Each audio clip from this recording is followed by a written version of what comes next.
bite byanyu amakuru? Reka tuganireho gatoya. Kuki abantu bagira amatiku? Amatiku mubona hari ikintu azigera tugezaho? Wakwishimiye ibikorwa bya mugenzi wawe, ariko uzi ko burya umugisha uva hanze. Niba wishimiye ibikorwa bya mugenzi wawe, sibyo? Nawe byawe bizagenda neza. Uzajya uza ku mbuga nkoranyambaga uje kuvuga ibintu bidafite umumaro. Niba udashoboye kuvuga ijambo rizima ryigisha umuntu, ritanga inama, wakwicecekeye. Abanyarwanda, abarundi, bite byanyu? Ugire ubumuntu, ugire imvugo nziza. Niba wumva nta kintu kizima ufite cyo kuvuga, use your eyes and keep your mouth quiet and give peace. Reka gutuma umuntu yiyumva uncomfortable, umuntu yiyumva ko ntacyo ari cyo, umuntu yiyumva yuko ibyo yatangaje bidafite umumaro. Come on. Imyaka tugezemo, aho tuvuye, kwere genga y'abantu baza ku mbuga nkoranyambaga bazanywe no kuvuga ibintu bidafite umumaro, sabotage, discrimination. No,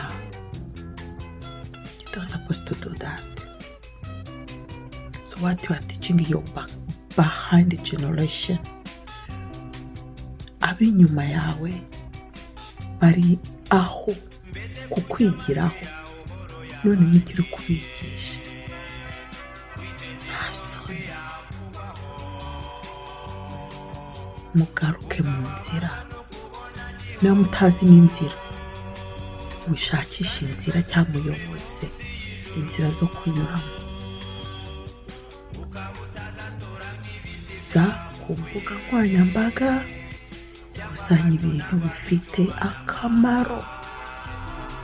Niba udafite ibifite akamaro, shaka ibindi bintu wakora. Ntabwo byari ibintu. Nimwicishemo akanyafu. Kubabazanya ntacyo bimaze. Bituma mutera abandi depression, anxiety, ziriya ndwara zose zo mu mutwe. Mutuma abantu bumva ko ntacyo bamaze. No, don't do that. Niba ubikora, stop and get out.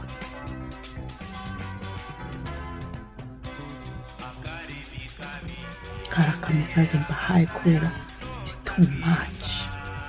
Comment, imvugo, data wa twese. None ko ariko gutwika rero muvuga? Oya, no kurasa gutwika. Kwa no kwigaragaza ukuri. Muzi ko avuga ngo akari ku mutima gasesekara he? No ku munwa. Niba ugaragara kuri mwiza inyuma, imbere uragaragara nabi. Kose nicyo uri gukora, nicyo uri kumara. Just please be human being. Ugaragare nk'uwarezwe. Niba utaranabonye uburere kubw'impamvu nyinshi zitandukanye, senga Imana rurema yakwigisha uko ugomba kubana n'abandi. n'amagambo ugomba kuvuga. Njye ntabwo nkunda abantu bavuga nabi. It's not good. Ni umwanda. Niba ubikora navuze ngo stop, ntuzongere, kuko hari umunsi ushobora kuvuga nabi, waba uteye intambwe umanutse cyangwa uzamutse cyangwa utambitse ugasigaraho. Just be kind, honest, and take it easy. Niba batanze message for someone else. If it's not you, it's not your business. Pass behind and get out. If it's you, change yourself. Kuko ngo habwirwa benshi hakumva beneyo. So be someone, not something, not animal, not a thing. Right? Nobody's perfect, but we try to do the best. Posting ibyo ushaka byose, wirinde gupostinga ibiharabika, ibisenyi bidafite umumaro. Uvuga ibintu bizima.